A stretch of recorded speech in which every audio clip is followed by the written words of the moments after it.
Hello guys, good evening. So for today's video ay ituturo ko sa inyo kung paano nga ba mag-cash out sa GGives. Paano nga ba ma-check kung meron kayong GGives or Gcredit na pwede nating i-cash out. So open nyo lang, easy lang po. Open nyo lang po yung Gcash nyo. I-click nyo tong borrow guys, itong borrow. Kita nyo yan, borrow. Ayan, so lalabas yan. Ngayon, itong G-loan, pwede mo nang i-cash out yan, sariling cash out mo. Hindi mo na kailangan ng trader.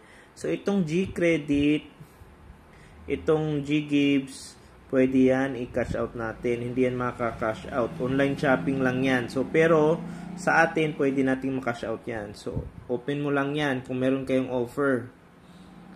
Katulad nito, merong offer 4K. So, yan, pwede nating cash out yan. 15% lang sa atin. So, click nyo ulit yan, borrow. Click nyo ulit yung Gcredit kung meron kayo. Pwede nating i-cash out yan. 10% lang yung Gcredit natin. So, mas mura siya kaysa GGives. So, yan. So, pwede nating i-cash out yan. So, yan lang guys. Mabilis lang i-check natin yung GGives o Gcredit kung meron tayo. So, check nyo na yung Gcash nyo guys para makash out natin. So, other services natin guys, meron tayong other services dito. Merong Atomy, merong GGives, Gcredit, Credit Card to Cash, Unverified, Gcash, Unverified Paymaya, GrabPay. Ayan, meron din tayong SPayLater, PayPal, Home Credit, at saka Revi Credit. So, check nyo lang yung Facebook natin. Yan. Yan yung Facebook natin, pang legit check po, paki-legit check po yung ano natin. So, ito yung, dito makikita yung mga ano natin, legit check here, yun yung profile natin. Ito naman yung Facebook natin. Ayan, yung Facebook natin yan.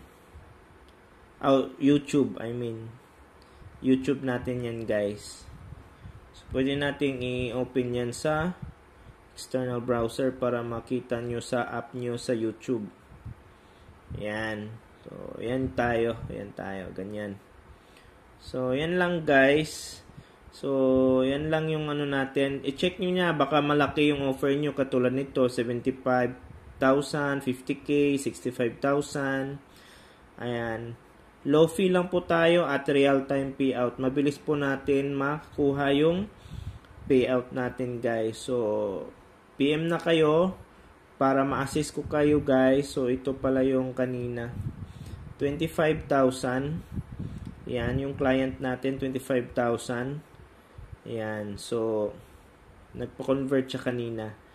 So, sa regular client natin, ito regular client din natin, Atomy to Cash. Yan, video natin. Ito naman yung kahapon, nagpa-convert ng 55,000. So, last year ko na transaction to, na regular client. Ngayon, bumalik siya at nagpa-convert ulit ng 55,000. So, ano pang hinihintay nyo guys? Magpa-convert na kayo. PM lang kayo sa atin. And, see you. Okay? See you sa aking inbox para ma-assist ko kayo agad. Thank you so much. Have a nice day.